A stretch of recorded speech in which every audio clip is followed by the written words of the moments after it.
Alright y'all, welcome back to the channel and to some more turkey patterning. And today we've got a combination that I'm definitely looking forward to testing because these shells have been very good performers thus far on the channel. But with today's setup and combination, we're kind of taking them a completely different route than what we have been. So will they actually perform through this setup or not? I don't know. I have a feeling we're going to see some good results, but they could surprise us either way. But as for that shell we've got out here today, it's one that Jack sent in a while back. So big thank you to him for sending some of these because they have been some very good looking performers. But that shell is some of the Kent TK7 Penetrators. Now, I don't believe that they make these shells anymore, unfortunately. So if you have some of them, hold on to them or put them to good use because they have been some great performers. But these ones are a 12 gauge, 3-inch, 1 5/8 ounce load of number 7 shot, moving about 1100 feet per second. And that number 7 shot is the 15 grams per cc load, which is kind of your heavy shot type of stuff. It's not the full-on TSS, but it is denser than lead. So we know we have a good shell out here today, that's for sure. But as for the setup we've got to run them through, I brought out the Mossberg 835 Ulti-Mag here with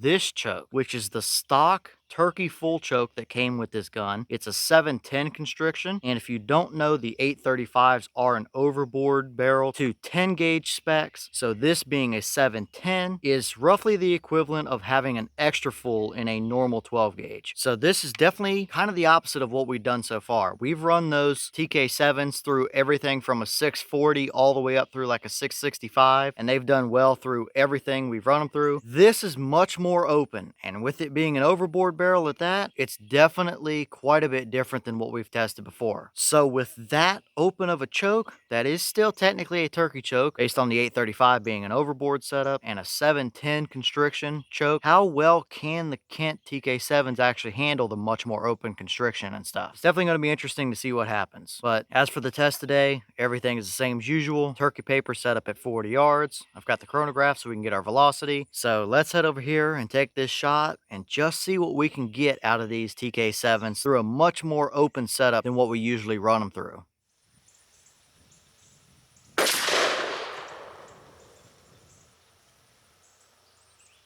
Okay, so that shell gave us 1143 through the chrono. The box claim is 1100, so we are just a touch above that, but still 1143 is right where we should be at for these shells. So definitely nothing to worry about as far as velocity goes. Looks perfectly fine. But how does our pattern actually look down there at 40 yards? Let's go check it out and see what we got. All right, well, now we're down here at our 40-yard paper, and this is what we got. And yeah, that'll do, to say the least. That is extremely impressive, but these shells have been fantastic performers across the board, and they don't really seem to care what constriction you put them through, because clearly they really like that overboard 835 with that stock 710 constriction turkey choke that the gun came with, because that's simply a pattern that you can't argue with right there. When you have 95+% of your pellets on a 12-inch wide turkey paper at 40 yards, that might even be too tight for a lot of people, because it would not be hard to miss a bird even out at 40 yards with that kind of a pattern. That is a straight up field pattern right there, 40 yards plus. And I think it would be another case of you would clearly run out of energy before you would run out of actual pattern performance, because this is absolutely devastating. I mean, as you can see there, that bird is absolutely swarmed with pellets, and there really isn't anything hardly around the edges. A couple loose ones that if we centered that pattern up maybe an inch or two higher on the paper, you probably wouldn't even see those down there at the bottom either. And there are no flyers at all anywhere around the edges of this paper. I mean, the closest one you might be able to get is down at the bottom right down there, or maybe one or two of those off the right edge. But still, look at that pattern right there. I don't think you can really get a whole lot better than that. For me, that might even be in the realm of too tight. I like a hot core area, but when 80% of my pattern is within a 10-inch circle, even at 40 yards, you better be right on him if you're going to hunt with that kind of a pattern, that's for sure. But that just goes to show how good of a shell these Kent TK7s are. I have no idea why they discontinued them like that, because clearly they are some fantastic performing shells that don't really seem to care whatsoever what kind of choke you run or what kind of constriction or anything like that. There's not even really much I can say about that. that, I think it kind of speaks for itself. So nothing short of devastating, very impressive. And although on one hand, I'm not surprised that these shells performed this well, I am a little surprised to see this hot and tight of a pattern out of that little bit more open setup. But clearly, these are some good shells, so we shouldn't be too surprised, I suppose.